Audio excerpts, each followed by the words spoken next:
Sunshine Cruz spotted na hinalikan si Atong Ang sa publiko. Pampaswerte lang daw?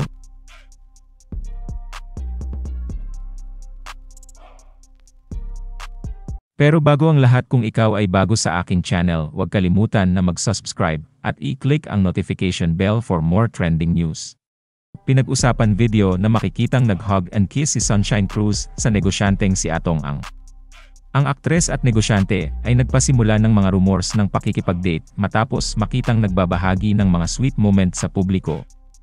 Sa isang viral video, nilapitan ni Sunshine si Atong at hinalikan ito na nagdulot ng hiyawan ng mga tao. Bukod pa sa isang video na kumalat na humalik sa labi ni Sunshine ang negosyante, pagdating nito sa sabungan na walang nakalagay kung saang lugar, sa mutsaring reaksyon sa online, sumuporta ang ilang netizens sa potensyal na magkasintahan, habang pinuna naman ng iba si Sunshine, dahil sa kanyang tungkulin bilang ina ng 3. Nilinaw ng entertainment columnist na si John Lalin na kasalukuyang nililigawan ni Atong si Sunshine, pero hindi sila opisyal na mag-asawa.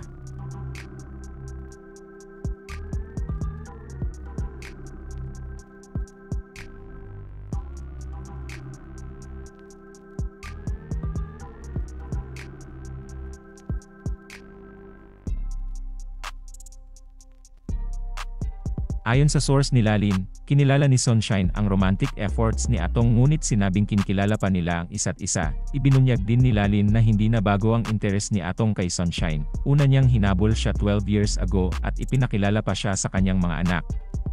Actually, ipinakilala pa nga ni Atong si Sunshine sa mga anak niya. Legal ang panliligaw ni Atong kay Sunshine. Hindi siya itinatago, Lalin shared, dahil pareho silang single, walang issue kung umuunlad ang kanilang relasyon. Sa ngayon, wala pang public statement si Sunshine tungkol sa relasyon nila ni Atong, kaya na-curious ang publiko sa tunay nilang status. Sa kabila ng buzz, mukhang blooming si Sunshine, at nagpapahinga na raw siya sa mga TV projects.